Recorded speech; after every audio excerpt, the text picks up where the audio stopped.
Okay, let's rewind to the mid-90s. You've got flannel shirts, Tamagotchis, and a music scene in total flux. Grunge was everywhere, then suddenly, it wasn't. But what replaced it? That's the real story here.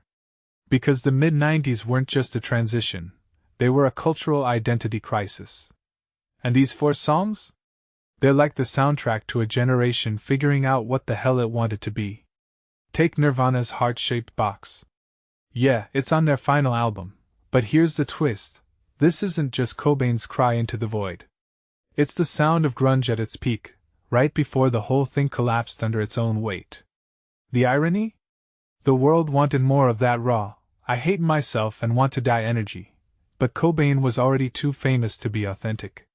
The song's chaotic production, those buried vocals, that distorted bass line, feels like a band actively sabotaging their own success.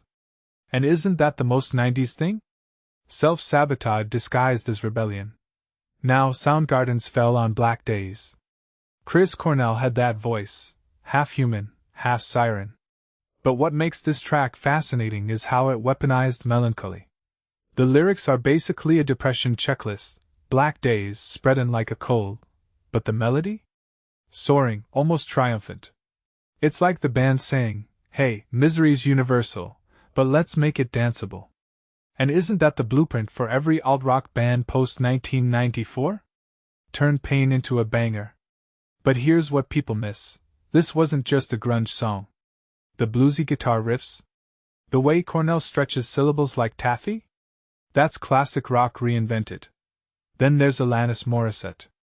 Hand in My Pocket is the ultimate 95 pivot. Grunge is dead, long live confessional pop rock. But let's not sleep on how radical she was. This woman went from Jagged Little Pill to MTV Unplugged, spitting lines like I'm doing time, I've done time while wearing overalls. The genius? She made anger relatable.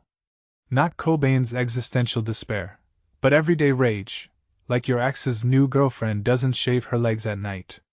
But here's the kicker, her success wasn't just about talent. It was timing. The world needed a female antihero, and Alanis delivered. Grunge was a boys' club. Alanis turned the mic to the women in the back screaming along. And then Dave Matthews Band drops Crash Into Me. Acoustic guitar, a groove so smooth it's basically jazzy, and lyrics about, well, let's just say it's a love song with a dark edge. But this track is the anti-grunge manifesto. No distortion, no angst, just a groove that says, hey, maybe we can chill and still be profound. And that's why it defined the mid-90s. It wasn't about rebellion, it was about vibe. The jam band explosion? Dave Matthews basically invented chillwave before chillwave was a thing. But here's the deeper layer. This song's success proved that post-grunge audiences were starved for intimacy. They'd been yelled at for years, now they wanted to be whispered to. So zoom out. These 4 tracks aren't just nostalgia bait. They map a seismic shift, from rage to reflection, from flannel to acoustic, from I hate my generation to let's all go to a concert and hug strangers. The mid-90s were messy because identity was up for grabs.